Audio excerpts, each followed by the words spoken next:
Welcome to Last Men Standing. We are the Circa Survivor podcast. We're brought to you by Race Oracle, Survivor Sweat, and we've got a new sponsor, Splash Sports. Welcome to the family. We're going to talk a little bit about week 3, which was pretty wild. We saw our first taste of carnage for those of you who like to see blood in these things. And of course, we're going to look ahead to week 4. My co-host over there, Jason Anik. How you doing, brother? Better looking at you now, better because it's Wednesday night, 7 Eastern, 4 Pacific. And I didn't intend to start here, but isn't it nice, Tony, to always be 3 hours earlier? Always, right? You get every time I'm sitting here Sunday morning on the East Coast at 10 o'clock in the morning, I'm thinking, well, when it's 10 o'clock for my guy, Tony, he's doing something different on Sunday morning. No, but great to be with you. This really has become my favorite time of the week. Stevie Pan, fire it up. LOL, we're laughing too. Really happy to be with you. And after weeks 1 and 2, where we really didn't see a lot of movement in the Circa Survivor Contest, not a lot of carnage. The carnage came in week 3, as you said it would. And here we go. Absolutely. 3,154 eliminated. That means 13,811 advanced to week 4. Packers and Falcons were the big losers last week. 21.7% of the entire field is out on those 2 decisions alone. So now about 73% of the pool remains. Jason, how did you do with your entries this weekend? Thanks for asking right out of the gate, Tony. Well, so John Anik, my twin brother, and I have 4 entries. 75% of those entries remained intact.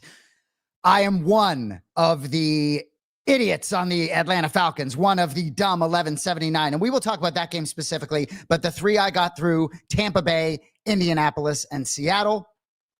We also will get to our joint entry, Tony, because that is sort of one of my 5-pack, if you will. We also got that one through. But yeah, obviously, other than Packers-Falcons, right, minimal carnage. I could talk to you about the Falcons game for days. 0 dark 30, 0 to 30. Don't even get me started on that game. But at least there were another, more than 1,100 other people that made me feel a little bit better about that decision. But that one stung, Tony. It did. And 27 drink popping in and saying Bucs should have lost too. That game got crazy toward the end. We saw Aaron Glenn dancing on the sideline. We saw that blocked field goal. You had to be sweating if you were a Bucs backer when that field goal got blocked. So it's so interesting, this contest. And I was a Bucs backer, right? And I was one of those who didn't have the Green Bay Packers. And gosh, these NFL Sundays deliver even without the Survivor Contest. So I'm sort of keeping an eye on Tampa Bay, but they're most certainly handling their business most of the day. So that's sort of back burner for me. And yes, you have to root against the field. So if you weren't one of those on Green Bay and they're, Cleveland hasn't scored all day, and then all of a sudden this starts to happen, and I'm watching what happens in Green Bay, and we can get to that game. I'm paying no attention to the Tampa Bay Bucs going down the tank, the blocked field goals. I mean, where do you want to begin? I feel like we got to just go game by game because it was that dramatic this week. It was completely dramatic. I like the way you broke it down because, the Tampa Bay game was kind of out of sight, out of mind for a lot of us. Before we get there, though, real quick, my picks. I did lose 1 on the Packers. I got nicked. So I'm down to 8 now on the entries, DD3's Revenge, that are in my name. My girlfriend got nicked a little bit on the Packers too, but we're still in great shape. I got 6 through on Seattle and 2 through on Indianapolis. Those are the 8 that I got through heading into week 4. So my guy, Tony, right? I'm so thankful right now just to have you in front of me and I can ask you questions. So we have a text chain. Me and Tony and our guy Mike Jones running this in the back end. Thank you, MJ. And so, Tony, you texted us a few days, maybe Thursday of last week, Friday. Quote, I genuinely don't know WTF I'm doing. This is the most concern I felt going into a week in a long time. And that made me feel so much better, honestly, because I was really kind of struggling. And, I said to my brother today, John, we're talking about Atlanta. I said, if you had told me preseason, hey, week 3, one of your entries going to be Michael Penix Jr. and the Atlanta Falcons at Carolina, I would have told you were out of your mind. So anyway, so it's just, I love reacting to all of this stuff. And I guess from my standpoint, I feel like the luck has done me good, right? I'll take that, Tampa Bay. I'll take it. Yeah. Hey, and I've got one of those under my belt. I got a couple of those under my belt too with the Cowboys and the Cardinals. So a lot of us alive in this pool right now shouldn't be. Let's look in the mirror and realize that. Exactly. So one thing I want to say, and I'm going to ask you about the Packers game, but talking about these games on a Wednesday night after it happened on Sunday, we recognize there's a little bit of a component that can be a little bit stale. So we're going to make every effort to come at you guys twice a week, sometime maybe live late Sunday afternoon if stuff's happening and Tony's eating his snacks in the sports book and we can find a window, maybe Monday morning, maybe Sunday night. But we're going to try and react to some of this stuff a little bit sooner, even though I'm still buzzing. We're obviously turning the page a week to week 4 or the future week. So just look out for us. We'll be tweeting something live. Tony, anything else you want to say about that? No, that's perfect. I like the way you set that up. We are just planning on pumping out more content for you guys. Speaking of content, if you can hit that like button, the thumbs up button, if you're watching on YouTube, if you're watching on Twitter, hit the like button, drop us a comment. We've already got the comments rolling through right now. We're also available on Spotify and Apple Podcasts. You can subscribe and leave some comments there as well. We really appreciate the support. This podcast is growing. And we got a comment earlier today on Twitter that just absolutely made my day. And I don't know if producer Mike's able to pull that up for us or not, but it made my day because what this guy said, look at this from Paul. You guys are doing a great job of making Survivor a full week experience. Love the contest, chatter, strategy, sweats, root against, etc. Keep it up. I've had a blast on the Twitter dropping some memes and you guys are engaging with it. It's so fun, but I like the way he worded that. You're making Survivor a full week thing because Jason, I can't help it. Survivor is in my brain constantly. And I suspect it's in a lot of other people's brains constantly too. So I feel like I'm just doing what I want and what's fun for me. I want people talking about Survivor 7 days a week. So to play a part in that is a lot of fun. You're absolutely crushing it. You're my favorite feed, Tone, right? When I'm searching, it's my guy Tony and it's the last man standing feed. And it's not only for the memes, it's obviously for a lot of the NFL stuff, and I'm juiced about this contest. So we got to talk about the Green Bay Packers, the cliche playing with your food, right? Before we get there, though, go ahead. This recap of week 3 for the first time ever and for the rest of the season is brought to you by Splash Sports. Splash Sports is the team behind Run Your Pool and Office Football Pool. Splash is the next evolution of Survivor and Pick'em contests, bringing the high-stakes Circa Survivor experience straight to your phone in 40-plus states with even more ways to play and compete and win all season long. Download it now on iOS or Android or play on the web at splashsports.com. We certainly appreciate the folks over at Splash Sports. You'll be hearing a lot more about them later in the season as we move along. Dude, listen to my guy Tone reading the promo. You're doing all the heavy lifting now. I thought I was supposed to be the promo guy. Look at you. Maybe Splash Sports. Yeah.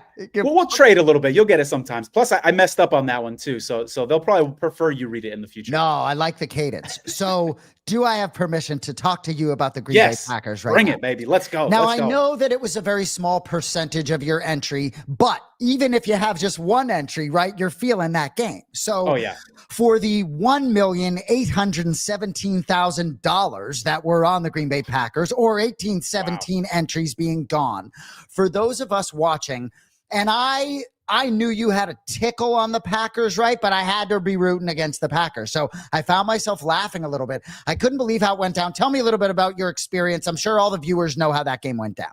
Well, first I got a little bit of bad news. I did have the Packers in the Westgate contest, $5,000 entry. I was trying to decide between Packers and Chiefs. I was going back and forth, Packers and Chiefs. And I landed on the Packers. And that was a tough one to watch. That game, to answer your question, was rough. There were so many things that conspired in that game against the Packers, right? You had, first of all, the guy that, let's start in reverse chronological order. The guy that kicked the game-winning field goal is a rookie kicker who missed 2 kicks in week 1. So that guy is the guy that ended up coming through for you. In order to even get the kick in place, the Browns, great job in the 2-minute drill to Flacco, veteran quarterback, coming to the line, spiking that ball with 2 seconds left. That was a great job. But what I want to focus on now is the Matt LaFleur decision not to run the ball. People want to blame Jordan Love. And we had a poll on our Twitter where we asked, do you blame Packers special teams, that block field goal? Do you blame LaFleur? Do you blame Love? I disagree with you guys. I know the interception is what's grabbing all the headlines. And it was an ugly interception.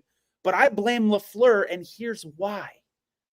The Browns couldn't move the ball all day long. Exactly.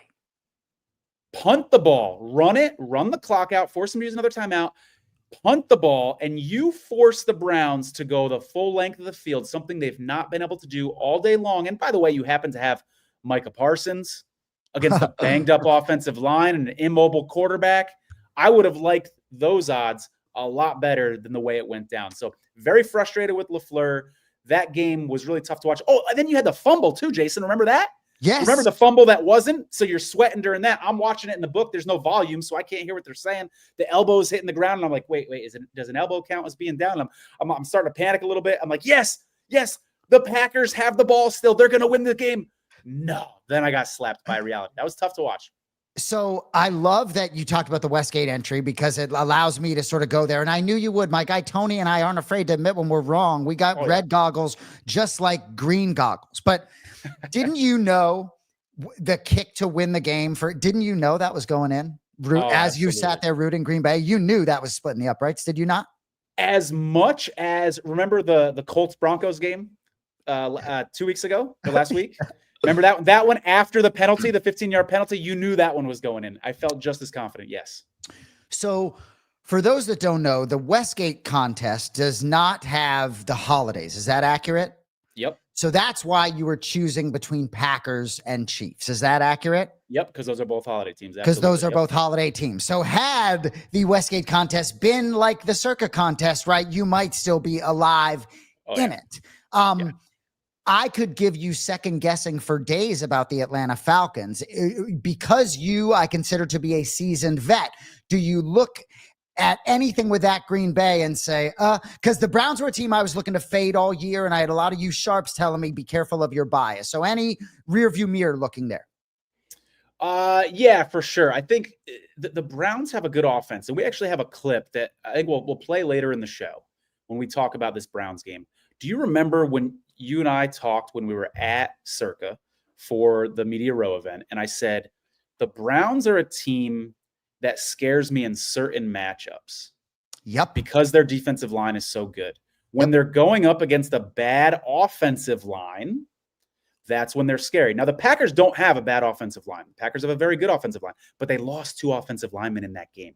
And that's when I really started to worry. So Zach Tom, one of the Packers' better offensive linemen, was iffy coming into that game. He ended up starting. And for me, that was my green light. Okay, the Packers got Tom. Let's go.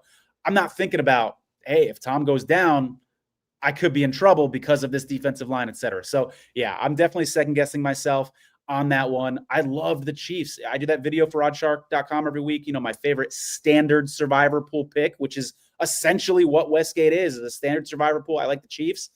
And I ended up last minute jumping on the Packers. So, yeah, that's a big regret for me.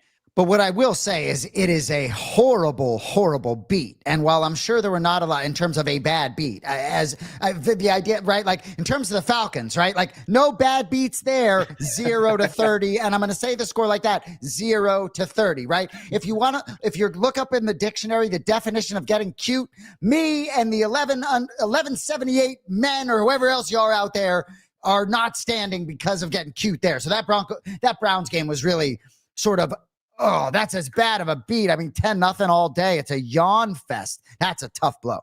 Yeah, absolutely. It was tough. And then, like you said, I love the way you set it up because, like you said, immediately after that, minutes after watching this blocked field goal in the Packers game, all of a sudden we got a friggin' crazy blocked field goal in the Bucs-Jets game. Man, it was a wild, wild, wild Sunday. Dude, that was, and we talk about saving our bullets, right, for the show, right? And we do touch base because we're trying to build this thing Monday, right? And so I'm sure you've had a lot of conversations this week, as have I, right? And so you got to remember some of the things that we talked about early in this week, and that's why we're going to be coming at you twice a week. So what else do we want to get to? In terms of our joint entry, we're through on Seattle. So the champ entry in Survivor Sweat through on Seattle. You had the boatload of your entries on Seattle. Well done there. Anything you want to talk about there? No, I mean, I'll admit I was starting to sweat a little bit on Seattle because you got that news that Jackson Smith and Jigba had an illness. Seattle did have some injuries to the secondary, but then 4 minutes in, you're like, oh, Seattle's going to be good. There's nothing to worry about. And honestly, I think Seattle, as I tweeted, made everybody who didn't pick Seattle look silly. And I'll also say this. If you did get by on Seattle, not only are you still alive, but you probably gained ground this week on the guys that did win. Like certainly the guys that took Buffalo last week, your entry is now more I don't know what you did weeks 1 and 2, but your entry gained value on the Buffalo people. So you're feeling really good because Seattle doesn't have a ton of future value moving forward. Exactly. It took the words out of my mouth, and you brought that up ad nauseum. And what I'll say, Stevie Pam, my wife said it sounded like I was murdering someone when Davis blocked, scooped, and scored. It really is interesting. And when I talk about getting cute, one of the things that I have done early in my experience, and I do consider myself kind of green in this contest, is sort of try and spread things around a little bit. But when you only have 4 entries, I second guess myself a little bit like in that spot, right? But to me, it's like Atlanta, I didn't deserve that, didn't get it. Tampa, I'm not sure I deserve it. We'll take it. But I will say, right, that would have been a pretty bad beat too. Great play by the Jets, but Tampa Bay certainly did enough despite the injuries on the offensive line to be in position to win that game.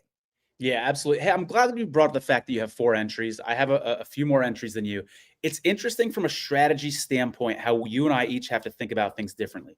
Let's say you look at the projections, which we're going to get to Survivor Atlas's projections in a second, by the way. Let's say you look at the projections and you decide, hey, I think there's going to be 20% of the pool on X team. I think the move is to put 12% of my entries on this team. And here's why. When you only have 4 entries, you can't put 12%. You either got to do 0 or 25, right? Bingo. So people with more entries have the ability to be more precise and sort of calculate what they want to do with their entries. The less entries that you have, it puts a lot more pressure on you, not just because you're 1 loss away or 4 losses away from being out of this thing, but because you've got a little less flexibility in what you want to do. Couple things I want to get to from week 3 before we move forward. In terms of Survivor, right? I really peaked at the Commanders hard. I wish I had pulled the trigger there along with the 96 Brave Souls. That backup quarterback situation we know is intentional with Marcus Mariota. Playbook doesn't change. I just thought that was a spot to maybe fade Vegas there. So I'm a little disappointed in myself there. And also too, right? The Bengals are so bad on defense, despite everything I said about Cincinnati, how much I like them preseason. And Kevin O'Connell as the quarterback whisperer, as much as you like or don't like Carson Wentz, I don't know, 102 entry smart there for me on Minnesota as well. And Tony, I just would be remiss if I don't mention, I bet on the Rams plus 3.5. I was on the Rams money line. The Rams plus 3.5, just one of the worst beats. Feels like of all time. I just had to mention that too. Yeah, it absolutely was. And hey, Jason, you brought up our tweets earlier. Excuse me, our texts during the week earlier. And I got to do the same because correct me if I'm wrong.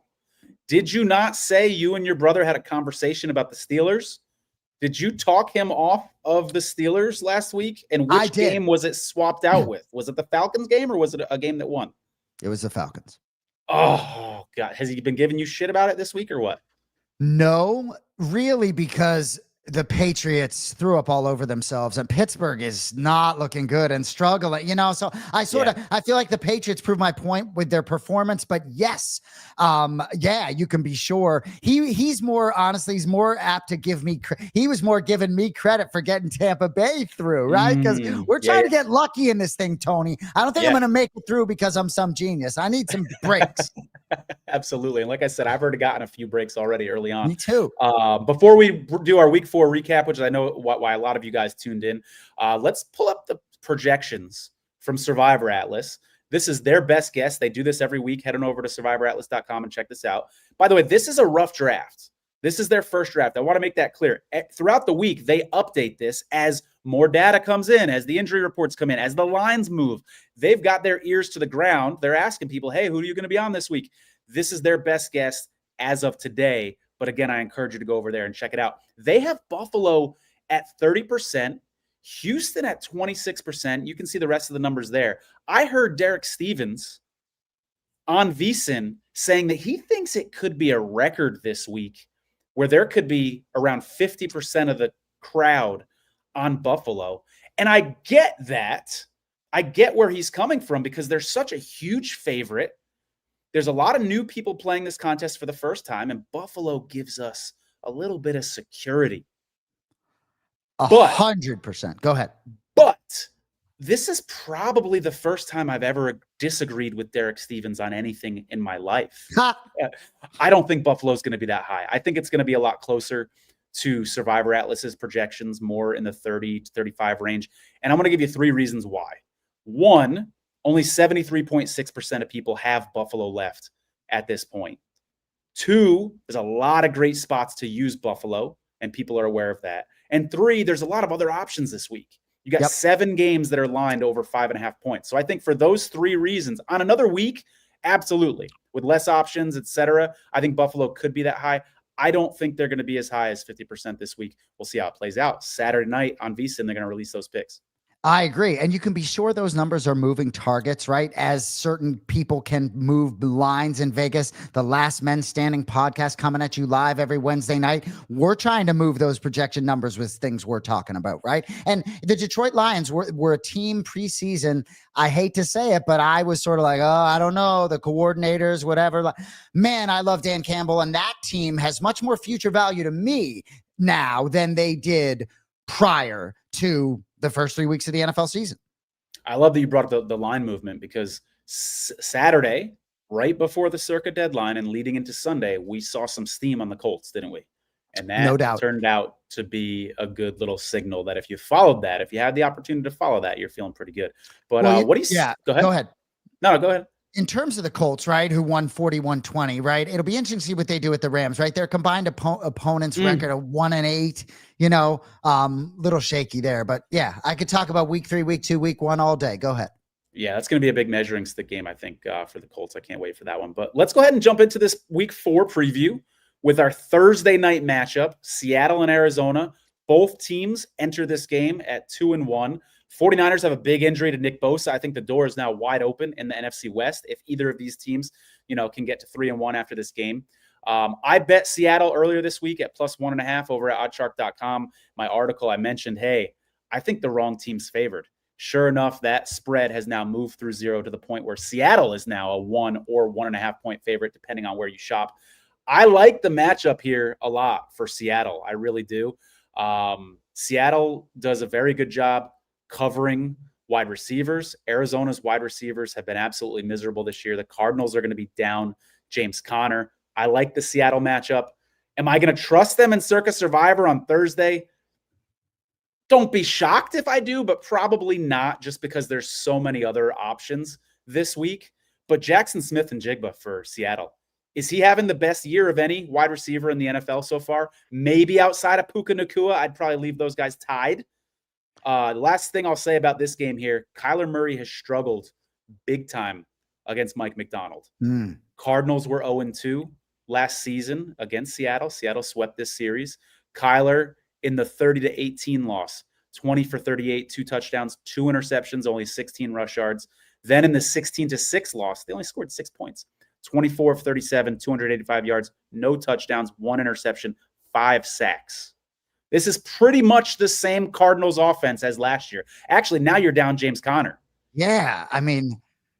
So if Kyler struggled this bad last year, now you've got a better Seattle defense, a arguably worse Cardinals offense with the James Conner injury.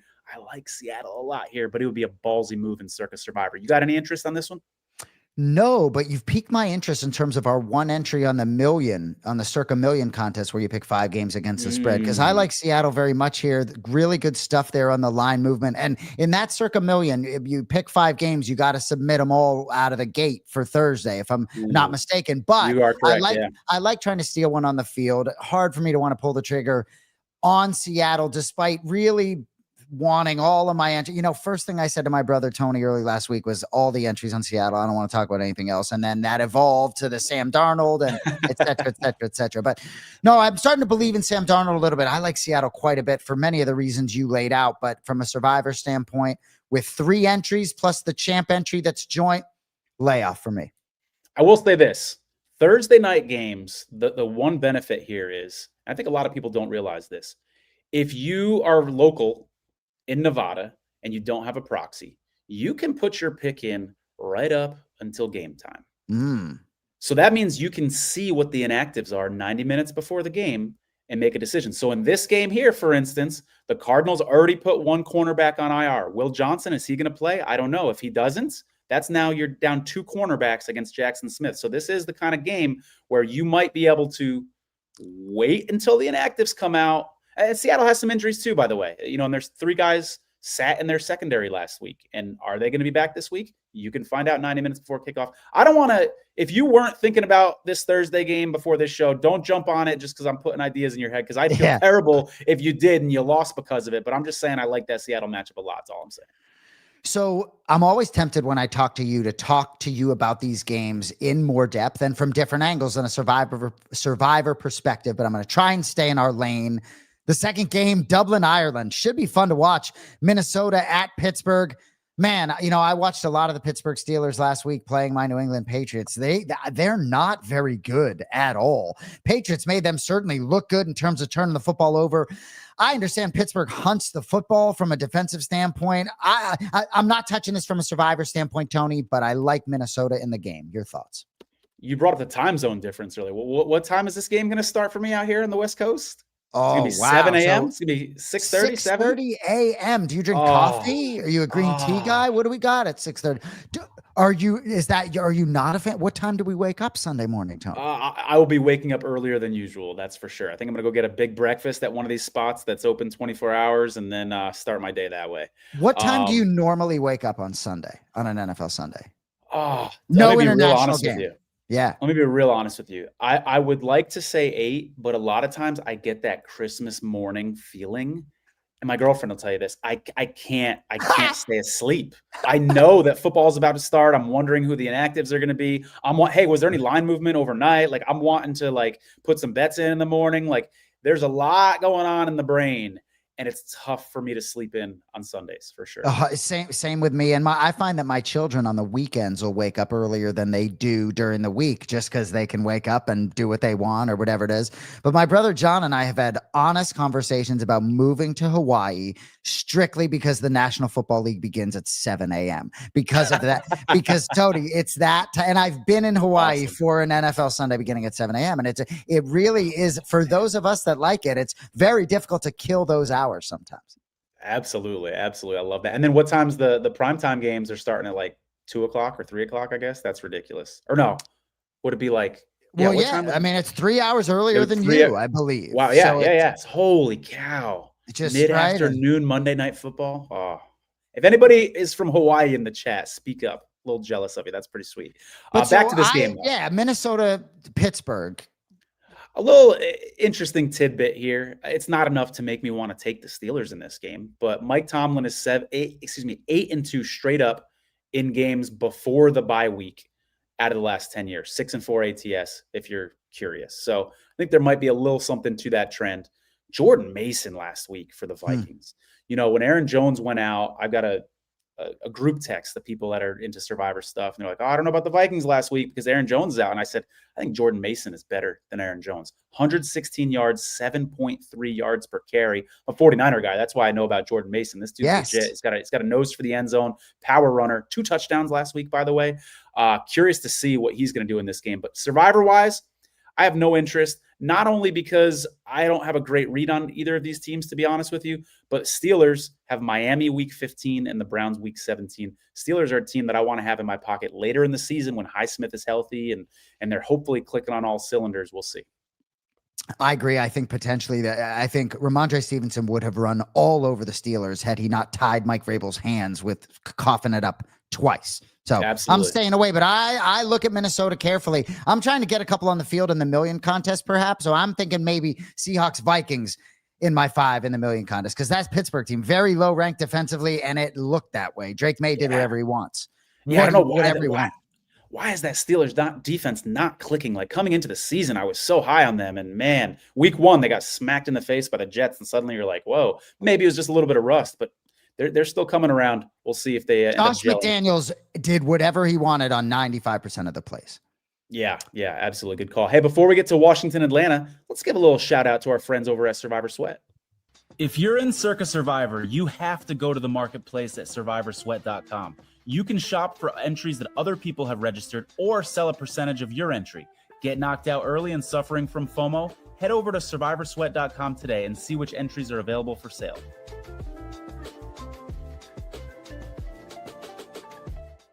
Ladies and gentlemen, the dulcet tones of Tony Farmer on your promotion there. Nice job. Yeah, definitely go over to survivorsweat.com. We love them here on this show. Cool thing about the entries that you're buying from them is you can see what teams they've used, and you can shop around and be picky and make sure you pick an entry. That's a good one. I saw one, not necessarily on Survivor Sweat, but I saw an entry on Survivor Atlas that had like Las Vegas, Cincinnati, and the Chargers used. And I said on Twitter, I think this is probably the best entry alive in this entire contest right now. And I said that before the Chargers won. That was their week 3 pick. So whoever owns that, congratulations. You're the envy of everybody in this pool right now. That's a good looking entry. Yeah, get that thing on the marketplace. Yeah, no kidding. Go ahead. Washington, Atlanta. Jaden Daniels limited in practice today. Terry McLaurin did not practice today with a quad injury. Noah Brown did not practice. Krosky Merritt, the rookie running back for Washington, did not practice.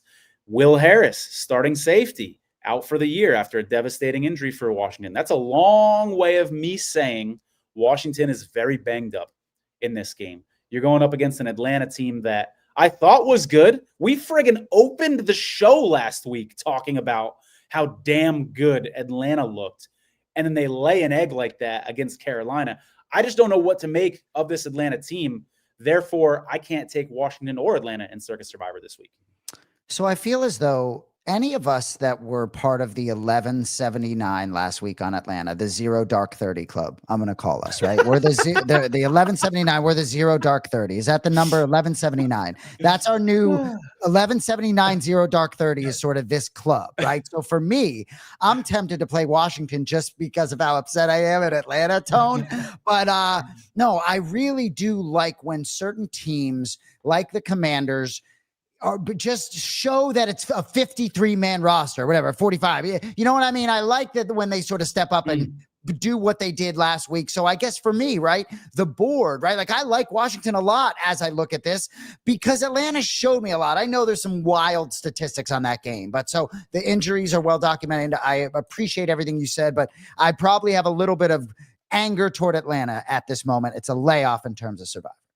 Gotcha. I was wondering if you were going to end up on Washington the way you were talking about them a little bit, but no go. It sounds like we both have no interest in that one. Correct. Very good. All right. Next up is the game that I think a lot of people want to hear us talk about. This is the Saints at Bills. And I don't think they want to hear us talk about whether they think the Bills are going to win the game or not. I think it's almost a given that the Bills are going to win. I think what a lot of people want to hear is this a good strategy move to take the Bills in your Survivor pool in Circa Survivor this week? Last week, it was to Seattle or not to Seattle. That was the big question. This week, it's to Buffalo or not Buffalo, right? So again, 15.5-point favorite. There's no such thing as a sure thing in the NFL. You've been watching this game long enough. Everybody knows that. But it's as close to a sure thing. It's as close to a free square as you're ever going to see in the NFL, not just because Buffalo is probably the best team in the NFL right now, and not just because the Saints are probably the worst team in the NFL right now, but because the Buffalo also has extra rest after that Miami game. I mean, this is absolutely lopsided. The game's in Buffalo too, by the way. What else could you ask for? Buffalo's pretty healthy. It's checking all the boxes for Buffalo, but strategy-wise, Buffalo has a ton of future value. So I want to ask you this question, Jason. I'm going to catch you off guard with this. I want you to really think about this. You have 4 entries left right now. 3 plus champ. If that's okay. Sorry. Okay. 3 entries left. Because of Zero Dark 30. Go ahead. Because of Zero. let me ask you this. We'll call it 4 with the champ entry, okay? Would you rather have 4 entries still alive, but you've used Buffalo on all 4 of them, or 3 entries still alive and you haven't used Buffalo on any of them? I love that you asked me that question because I have 3 entries and I haven't used Buffalo on any of them. And I think that certainly I considered them on Thursday night last week. I think that was certainly sharp. Miami did give them fits at moments. But I think I like being in the spot I'm in where I have Buffalo available to myself in all.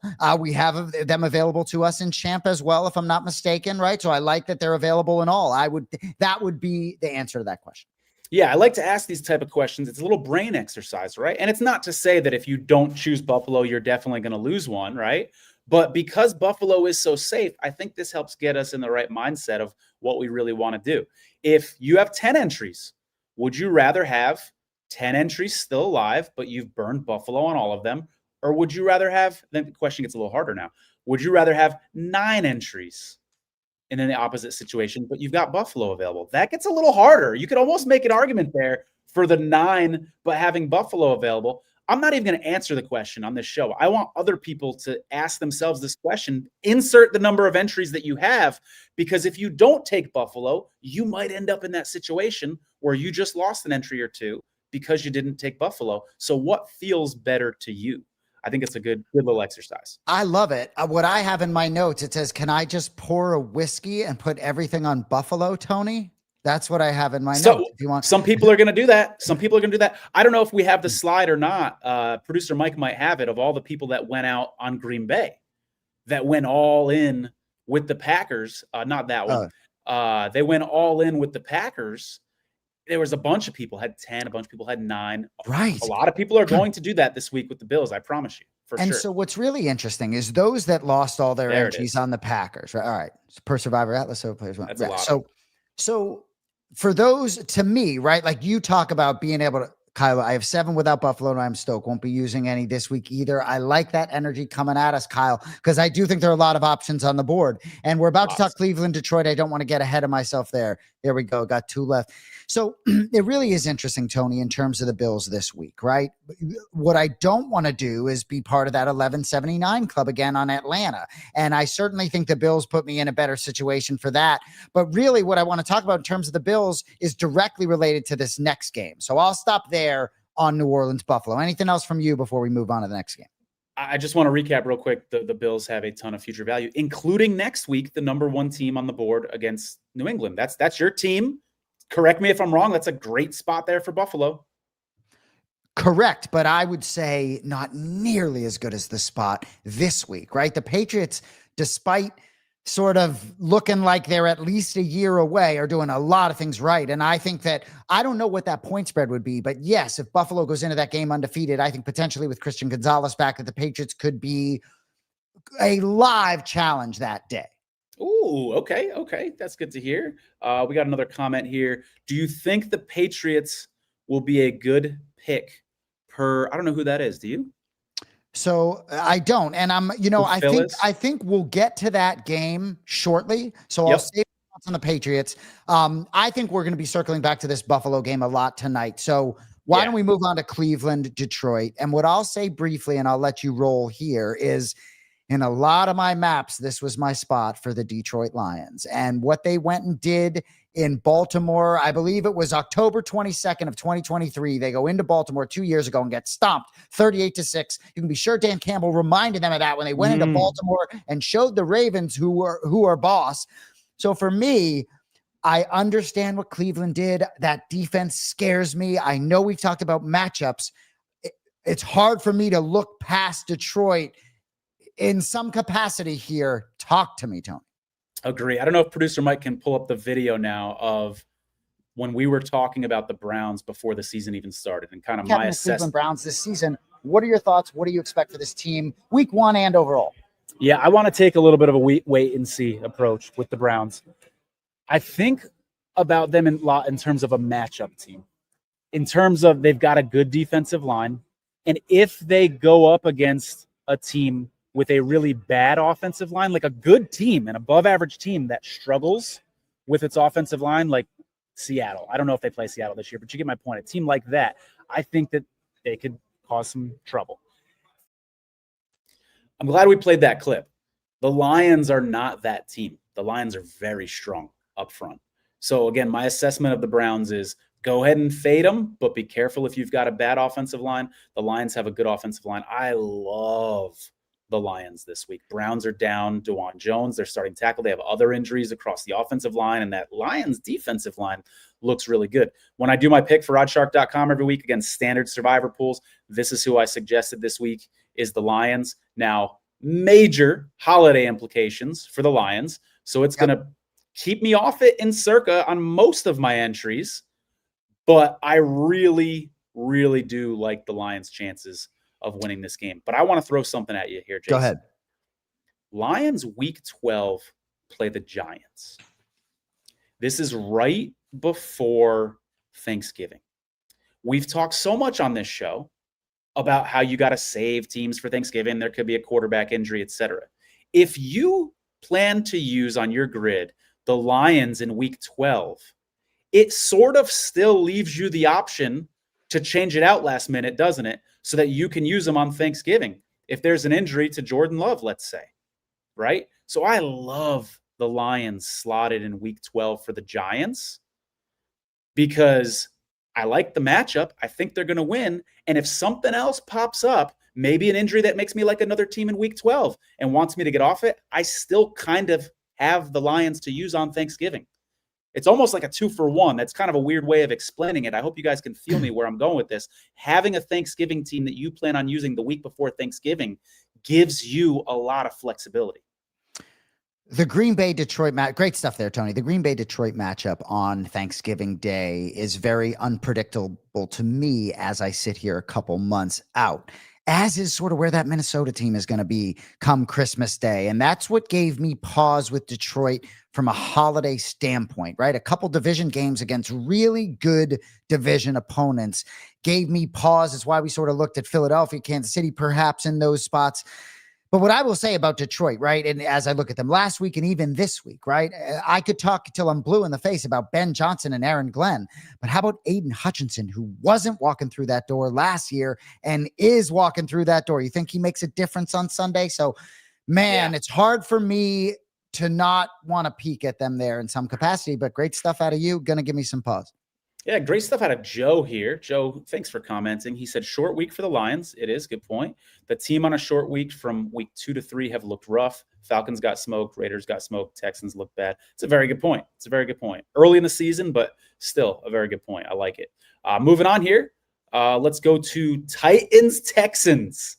Remember, when we saw those Survivor Atlas projections earlier, the Texans were the number 2 team. We're expecting a fifth of the field potentially, trusting the winless 0-3 Texans against the winless Titans. You got any taste for this one, Jason? So my brother wants to play Houston. And I do love the Texans, right? Like D'Amico Ryans and boys ain't going 0-4. They're taking it. Callahan may be done after this week in Tennessee, perhaps. But yeah, it's going to be popular. So when I got all these sharps and a zig, when others zag, this to me feels like a very, if you don't want to use Buffalo. And with respect, even the comment we saw who's not using Buffalo, my guess is he's looking at Houston, and I like them, but they're just not that good, right? And it could all change, but it's not a huge sample size. But, they're fourth from the bottom in terms of yards per game defensively, I think, or offensively. And I understand how bad Tennessee is, but Houston's not playing very good football right now. So it's going to be, that's going to be a hard swallow for me, given some of the other options, but I love them to come out victorious. If you're going to win Circa Survivor, every once in a while, you got to push that button and it doesn't feel good. You got to put that hazmat suit on and you got to jump in. And I think this is maybe one of those games. Yes, the Texans are 0-3. I still think they're light years ahead of this Titans team. And how about the coaching mismatch? Yeah. D'Amico Ryans versus Callahan. That is a massive coaching mismatch. Interesting, though, that Callahan says, you know what? I want my quarterback coach to call the plays. Not his offensive coordinator, not Nick Holes. He's giving his quarterback coach play calling duties. So I had to, who the hell is this guy? Bo Hardegree. Has he ever called plays before? What's his background? So this is his 12th season in the NFL. He did interview for the Bears offensive coordinating job earlier this season, didn't get it. His second year with the Titans, he was the interim OC with Vegas for the last 9 games of 2023 when Aiden O'Connell went 5-4 in his rookie year to end that season. So I'm going to say this guy has a little bit of play calling chops because the Raiders improved with him as a play caller, and he has won 5 of 9 games with a rookie quarterback. I'm not saying that's a reason to not take the Titans here, but I will say this. When you have an offense that looks that bad, sometimes things like this can be a little bit of a spark for a team like the Titans. For all we know, they're in the huddle rolling their eyes whenever Callahan calls a play, and they're excited about this new play caller. So to me, when I see a game and there's a new play caller, it makes me think of it almost like when I hear there's bad weather in a game. It's just an unknown variable that has just been thrown in the stew that gives me some pause. Now, who knows? Maybe the Texans blow them out. We replay this clip and we say, oh my God, Tony, that was stupid that you were worried about that. That could absolutely happen. But I'm just saying it gives me a little bit of pause.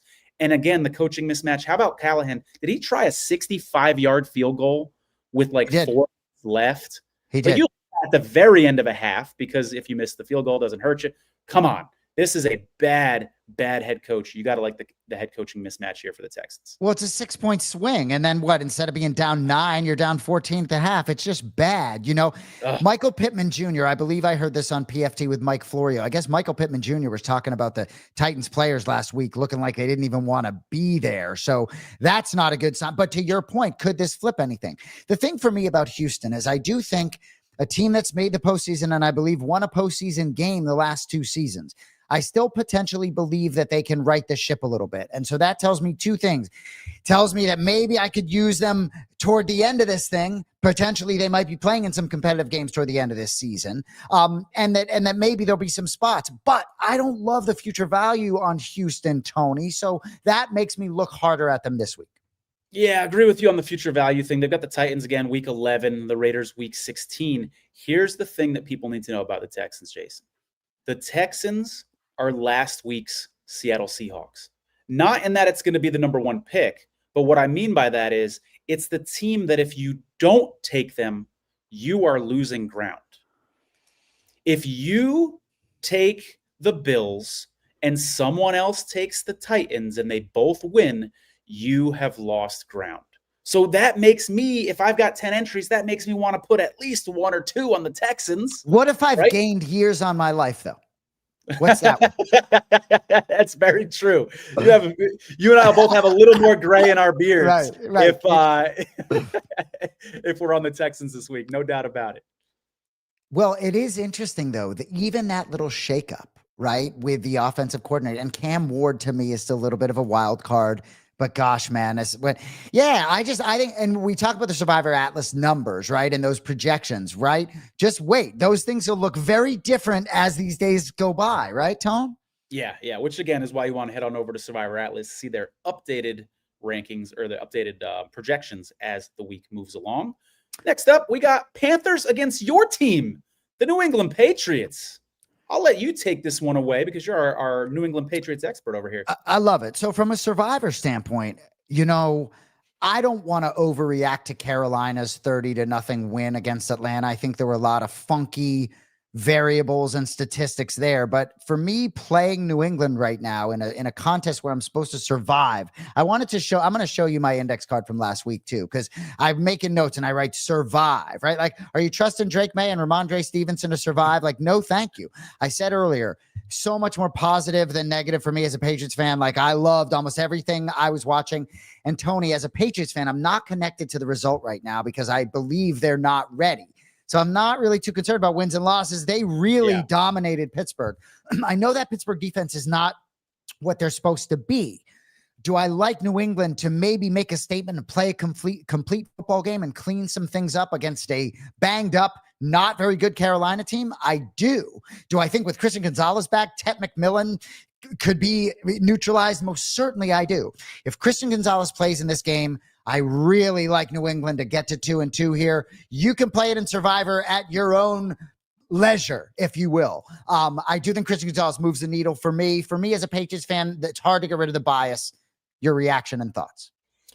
It sounds like we're both on the same page that the Panthers are not a good team, despite the 30-0 zero dark 30 win last week. Like that, I just wasn't impressed with it. You look at the box score of that game. I posted it on our Twitter. Yeah. And besides the turnovers, which sure, I'll give them a little bit of credit for, they had less yards per play, for instance. It wasn't a complete game. It wasn't a dominating performance. So I think there's a little smoke and mirrors to this Panthers team. I would have no problem personally fading them, not with all of my entries, not if I only have one entry, but I'd feel comfortable fading the Panthers in this spot. I think the Panthers are a little scarier at home. They're banged up on their offensive line. Whenever you've got a bad offensive line, it's always a little bit of a risk with a bad offensive line on the road. So I do like the Patriots in this spot. However, I think the Patriots have sneaky future value. Jets twice this season, Giants, and Dolphins later.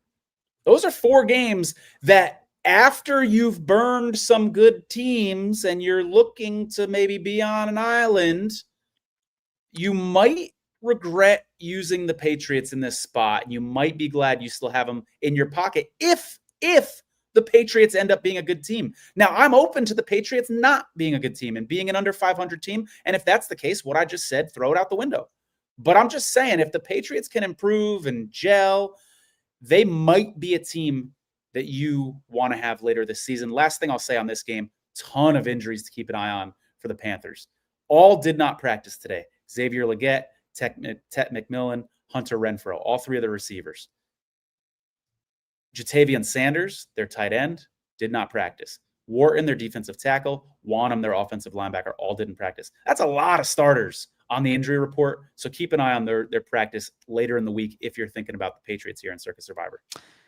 Yeah, that's compelling. I'm not sure that I could live with myself with an entry on New England this week, but I see a lot of future value with them. But I also think even when we talk about the New York Jets, I'm kind of with Aaron Glenn. Like, they're not going to be pushovers. And to me, this may really be a good spot to play the Patriots based on the opponent, because I think the Patriots are going to be in a lot of coin flip games this season. What do we got? After facing 3 straight veteran quarterbacks, Geno, Tua, and Rodgers, they step down in class to face Bryce Young. I think that is absolutely a good argument, and that's a good argument to maybe take the Patriots here in this spot. Next up, we've got Chargers, Giants. This is a fascinating one for Circa Survivor, Jason, because we got a new quarterback in New York. We got Jackson Dart under center. You got Cam Scatterbo, who is the rookie running back, who I just love watching this guy run, man.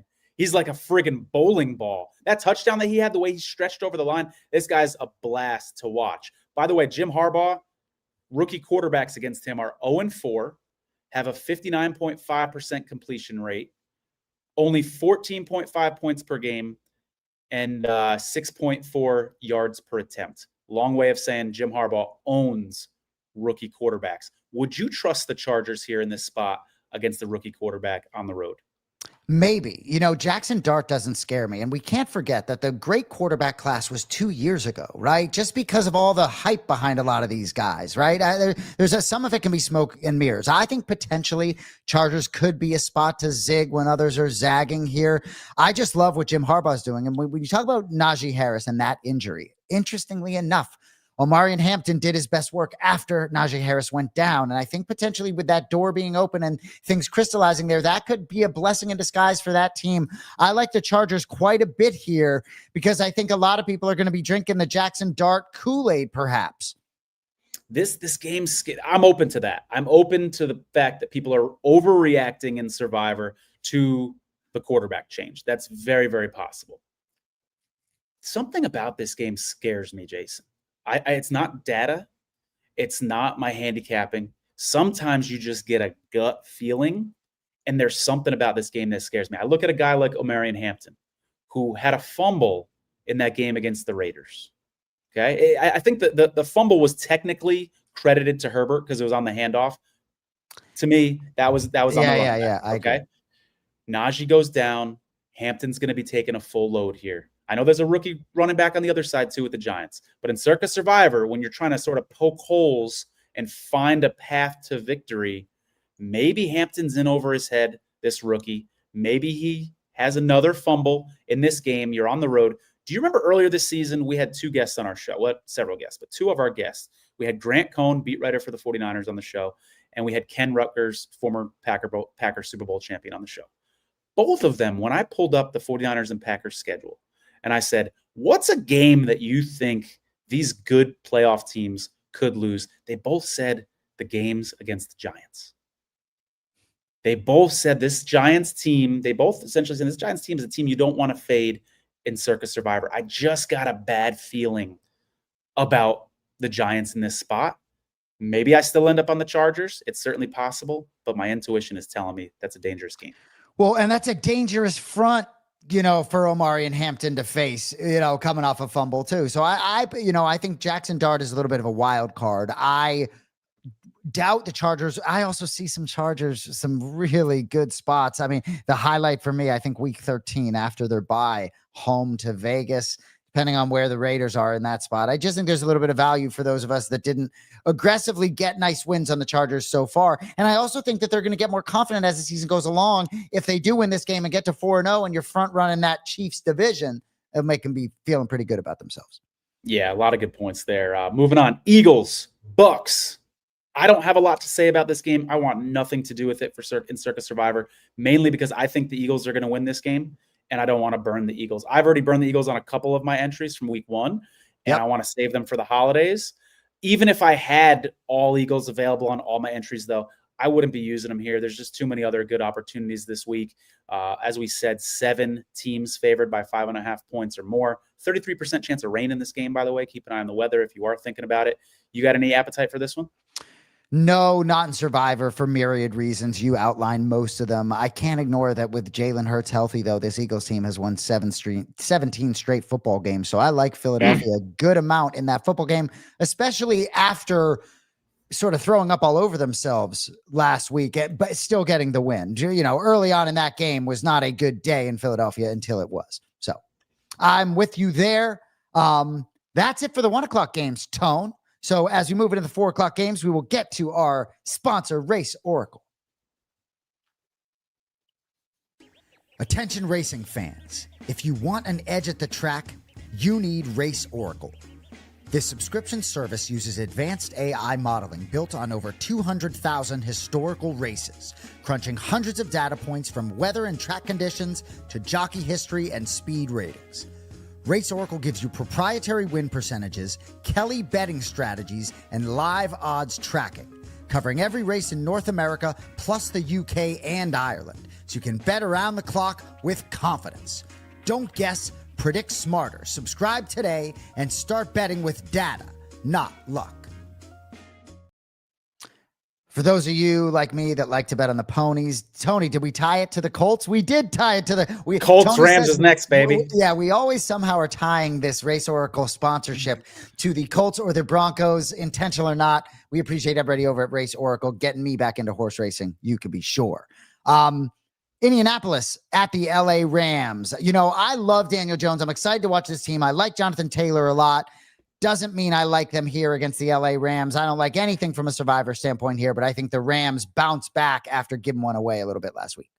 Yeah, I would agree with you there. Colts are really banged up. 6 Colts starters didn't practice today, including Alec Pierce, who had a concussion. As I said earlier, I think this is a measuring stick game for the Colts. I don't think that they're going to measure very well on that measuring stick. I think the Rams are going to smoke them here, and the Colts are going to kind of come back down to reality. But I got to be careful here because I know we have some followers who are Colts fans, because every time I talk bad about the Colts, they correct me and they chime in. Oh, how can you say that about a 2-0 team, et cetera, et cetera. So I should be careful what I say about the Colts here. I'm looking at the numbers here, Jason. We're over 2,000 people watching this thing live. Love to see that. So if you can do us a favor, hit that like button if you're watching on YouTube.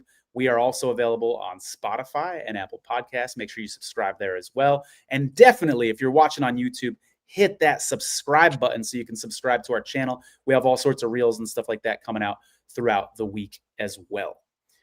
Jaguars at 49ers. Nick Bosa out for the year for the 49ers. I had a really sweet defensive player of the year ticket on Nick Bosa. And of course, I'm a 49er fan, so that was doubly bad news. Brock Purdy, it looks like he might be back this week for the 49ers. He was the emergency quarterback last week. That tells me he's probably going to play in this one. The 49ers also get back to Marcus Robinson from suspension. So this wide receiver room, I know Pearsall didn't practice today, but I'm thinking this wide receiver room is going to be the healthiest it has been all season long for the 49ers. This is a revenge game for Eric Armstead, the Jaguars defensive tackle. I like the 49ers to win this game a lot. Don't trust it enough in Survivor, though. It's more of a very strong, I won't call it a lean. I have money on it. I like this bet, but I just don't like it enough in Circa Survivor. Yeah, it's interesting you bring up those defensive player of the year, some of those. Last year I had to take it on Aiden Hutchinson to lead the league in sacks. He was until he wasn't. But, you talk about trust. I don't trust Jacksonville at all. I like San Francisco quite a bit here, despite the injuries. But from a Circa Survivor standpoint, I still see some value down the road with the 49ers if they're going to be a good team, but they're just too banged up. I feel sorry for you as a 49ers fan because despite the 3-0 start, they look like they're in big trouble to me. Yeah, I just posted this earlier on my personal Twitter. 49ers are the only team in the NFL who has won 2 games this year after trailing in the fourth quarter, which is interesting because that's not necessarily Kyle Shanahan's specialty. So it's maybe a good sign that that's happening. Robert Saleh being involved with that defense is happening. But maybe that's Mac Jones's DNA. your boy, Mac Jones, 2-0, baby. Let's go. A little bit happy. By the way, I just have to ask you, forgive us. I know we're over an hour here, but Kendrick Bourne, as a Patriots fan, he was so good for the culture. And I'm sure you got love for him as a 49ers fan. So I'm happy that that's where he is right now. Any quick thoughts on 84? Yeah. Well, he came up with a big catch on that last drive. I mean, Mac Jones was hitting Jake Tonjes, Kendrick Bourne, not exactly household names, but I like Bourne a lot. I think he comes up big on third downs. It's nice that he's familiar with the system already. And the Niners were desperate at wide receiver. He came in. So, once Ayuk gets healthy, he's going to go a little further down the depth chart, but really, really nice piece to have. And I think you made some good points about him being a good locker room guy. Everybody loves him. He's kind of a little goofy, a little silly, and his teammates love him. So great addition to the Niners. Moving on here. Ravens, Chiefs. I feel like every week there's a game like this, Jason. And we say the same thing. We say, this isn't a game I want to touch in Survivor, but it's going to be a great game to watch as a football fan. And for me, it's this game here. One of these teams, barring a tie, is going to go 1-3 on the season. It's unbelievable. That's what I have in my notes. The Ravens are favored here for a reason. I expect them to be pissed after doing what they did at home. And Derrick Henry, I don't love the look in the eyes after spitting the pill a little bit there, but I just don't think Kansas City has the horses to keep up. I think Kansas City may be in an uphill climb for a lot of this season in different spots. I think you're going to be in a lot of tight games, and I think you're catching Baltimore at a tough time here. But yeah, from a Survivor standpoint, no thanks. Let me put you on the spot now and ask you, are the Chiefs making the playoffs? Yes. Oh, yeah. I think that offense is going to look better when they get Rice and Worthy back later in the season for sure. And even going 1-3, it's like you blink and you're 3-3. And I could study their schedule, but I still believe in them, despite maybe not loving them this weekend. Completely fair. All right, Bears, Raiders. This is the game. I wouldn't recommend this, but I think there's going to be some people out there that are going to pull the option. What is the option? The option in Survivor pools is when you take 2 teams that are playing each other. You put 1 entry on the Raiders. You put 1 entry on the Bears. As long as there's not a tie, you guarantee yourself-ish one of these teams is advancing, and you suicide one of these teams. Again, don't recommend it. Not my style necessarily, but because it is 2 bad teams that you're probably not going to want to use later in the season, I suspect we will see a little bit of that this week, and we can confirm that over at Survivor Atlas. The Raiders are a lot healthier than the Chargers. Did not practice today for the Chargers. Linebacker Edwards, cornerback Gordon, defensive tackle Grady Jarrett, Colston Loveland with a hip injury, and then the right tackle, Darnell Wright, also didn't practice. So you want to fade the Bears because they're banged up, go for it, but I can't do that in Circa Survivor. Just no way. I agree. Couldn't agree more. Nothing more to say on that game as we move into Sunday night. Micah Parsons returned to Dallas. I certainly like Green Bay -6.5. I think a little bit angry going back there. No CeeDee Lamb. I'm not sure 6.5. As I look at I'm not touching this from a Survivor standpoint. The Packers have holiday implications, as do the Cowboys. The Cowboys are a team I don't expect to play maybe at all this year in Survivor, but 6.5 points looks like a lot there. I understand the Browns do a lot defensively, but to me, when I look at this, and I do love point spreads here or there, I kind of like those points a little bit, Tony, laying off in the contest. Green Bay by 30, I like it. That's insightful. Tony, what do you got? I actually like Green Bay a little bit for survivor pools, not for a lot of entries because of those holiday implications that we keep talking about, but I really like the Packers here in this spot. By the way, it's a double revenge game, not just Micah Parsons. We got Kenny Clark on the other side, who was traded to Dallas in that trade. No CeeDee Lamb for the Cowboys. What's this offense going to look like without CeeDee Lamb? I like Dak this year. He looks great. But you got no Micah Parsons on defense. You got no CeeDee Lamb on offense. This defense for the Cowboys has been struggling. I don't know if you saw this or not, Jason, but pregame show before the Cowboys-Bears game, they're talking on the pregame show about how the Cowboys have a plan to give Matt Eberflus, Cowboys defensive coordinator, the game ball after the game because he's playing his old team. It was the stupidest thing I've ever heard in my life. First of all, is a game ball not hollow if they tell you they're going to give it to you before the game even starts? Second of all, is that not locker room material? Oh, you got a plan to do that after you guys win the game? Right.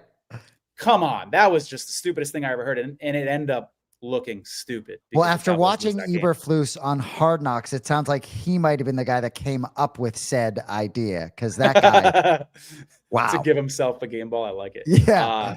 I also like what you said about the Packers being angry. I think they're going to be focused in this game. They had that fumble that was almost the fumble at the end of that game.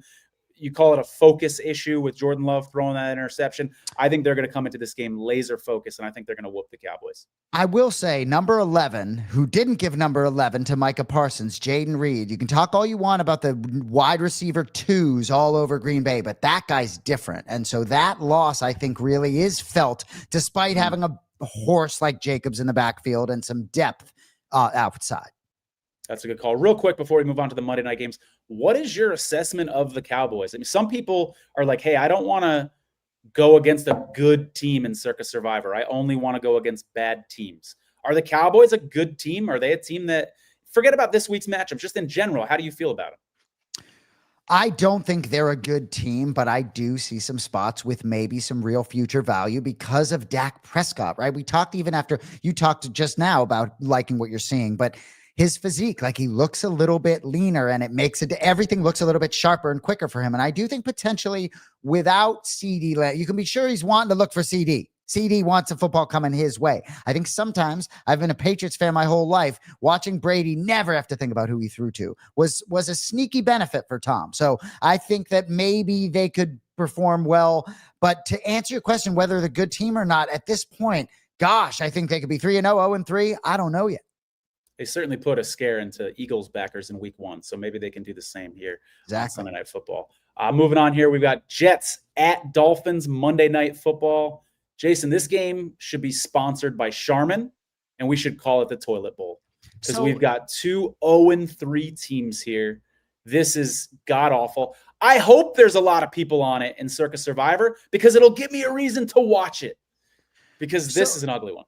So it really is interesting, but I'm surprised I'm going to say this, and it just sort of occurred to me now. Yes, I'm an AFC East fan, but I liked what the Dolphins showed against Buffalo despite losing in that spot, right? Like Mike McDaniels looked different. I think people were making comments like, what's this guy on? Like, he just seemed different, right? And they definitely, that was a funky game. They had opportunities to be there sort of at the end, despite maybe not, I know Buffalo still covered. We had won by 10 points, whatever it was. So I don't know. I think Miami, and I also like a lot of what Aaron Glenn is doing. So I guess what I'll tell you, no, I'm not touching from a Survivor standpoint, but tune in, Tony, because this league delivers. And I actually think both of those teams have done some things on both sides of the ball, and maybe the Dolphins defensively, but I don't know. I like what the Jets are doing a little bit. Had they beat Tampa, maybe you'd be tuning in, Tony. Fair enough. I think this is one of those games we talk about the can you live with yourself factor. If you take Miami in this spot and you go down with Miami when you know they're 0-3 and you know there's 7 favorites on the board, 5.5 points or more, and you see some of those favorites win by 20 or 30 like Seattle did last week, that's a tough one to swallow. I don't know if you can live with yourself in that situation. That's a really tough one to swallow. I'm glad you brought up the Thursday night game. They did put up a good fight against Buffalo, and now they have extra rest too because of that. So that's another advantage they've got here over the Jets. And they're at home in Miami. I know it's a night game, but can still tend to be a little humid in Miami this time of year as well. So we'll see here. I lean Miami, but can't do it in Survivor. And it's kind of interesting. I agree with you, but it is interesting. And the Jets were at Tampa last week, right? So Tampa and Miami are not that close. I'm sure they flew back being on the East Coast to New York, but a couple trips down to Florida. I may take a peek at Miami there, but not in the Circa Survivor Contest. There will be people on the Dolphins, though. I don't know if if producer Mike has the clip. Someone on our Twitter chimed in with a comment and said that they're thinking about the Dolphins. John, who's apparently a doctor, says, I'm willing to put my Circa Survivor life on the line. This is from a doctor, by the way. Leave that up, Miami. Mike. Leave that up, Mike. All right. So with respect, Dr. Prescott, with respect, right? I think we got contradictory tweets out of you here. I'm willing to put my Circa Survivor life on Miami next week. Not saying definitely are the next words out of your mouth. Dr. Prescott, if I could call you John, maybe I would. I don't know. Strong consideration is a lot different than willing to put my life on it. Do you agree, Tony? I agree. And I don't know if he was walking it back or he just wanted to clarify maybe. Well, so he said willing. He said willing. He didn't say I definitely said I'm willing to. He was considering it. And now he's saying he's still considering it. So it'll be interesting to see if he lands on Miami. I don't know if our conversation will impact his decision at all, but either way, it's a ballsy call. But I'll say this. If you get by with Miami, boy, do you feel good about your entry. One of your 4 teams that you got by with for the first 4 weeks is one of the worst teams in the entire NFL. That's a nice little chip to have. Moving on. Dr. Prescott, we appreciate you, by the way. Appreciate the back and forth quite a bit. And so Packers by a lot, but not taking them again this week. All right, I hear you. I like the information. Hey, we appreciate all the information. We'll try to tune in and out the noise as we deem fit. So, Tony, before we talk about our joint entry, Champ, which is in the Survivor Sweat, we got half the entry. It's in my name, but the other half of the entry, what happens with that, Tony Farmer? Man, that's a good question. It might be this next game we got to talk about here, Bengals Broncos, by the way. So we've been pretty aggressive so far with it. And then we went with Seattle last week, which was a little less aggressive. We didn't take the Bills last week. We saved them. So we do have the Bills available. I want to save the Bills, though.